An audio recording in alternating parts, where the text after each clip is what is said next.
meeting just minutes ago, Governor Katie Hobbs vetoed the Republican-passed budget for a second time.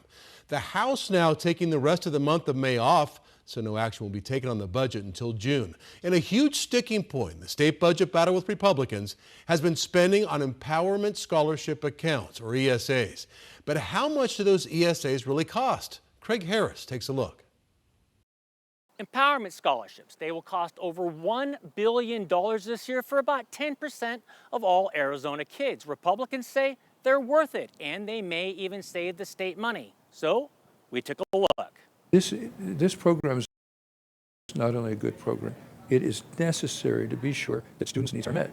Public schools get the same amount per pupil that they've always gotten. This doesn't take away their money per pupil. That's State Schools Chief Tom Horn, one of the biggest champions for ESAs. He and other Republicans say a typical universal voucher costs $7,000 to $8,000 a year. A typical kid going to a public school, almost $12,000 a year, according to the National Education Association. Clearly, that's more than vouchers. But public school advocates say ESAs still are hurting the state budget as well as district and charter schools. The fact of the matter is it doesn't really save money. That's Rick DeGraw, a board member with the Grand Canyon Institute. The nonpartisan think tank has done studies to determine the net cost of vouchers. That's the cost, the extra cost the state is having to pay for that program compared to if they didn't have the program at all. Dave Wells, the organization's research director, added, it's a big number. And it looks like it's headed toward $400 million, certainly for fiscal year 27, the current budget they're working on now. DeGraw, pointing to ESA investigations by 12 News, noted millions of ESA dollars have been wasted.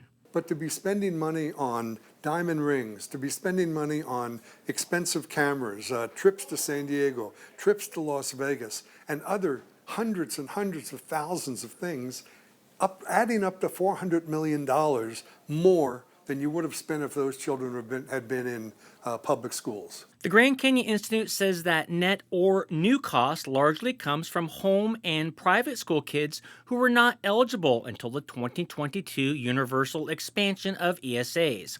Currently, ESAs have been a key issue in balancing the state budget.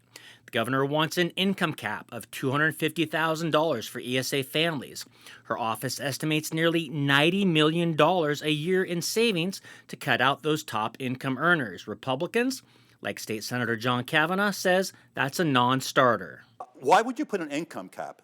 And would you apply it to everybody? Should a wealthy family that sends their kids to a district school have to pay tuition? Republicans want to balance the budget with major tax cuts and 5% reductions to most state agencies. We want to thank everybody for coming out today.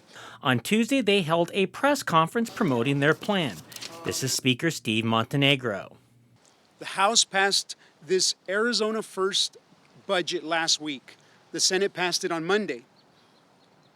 Now it heads up to the governor's desk, and she should sign it. However, it does not include additional education funding through Prop 123, which the governor wants. She plans to veto the budget.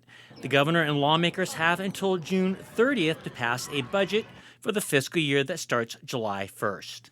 Reporting from the Capitol, I'm Craig Harris, 12 News.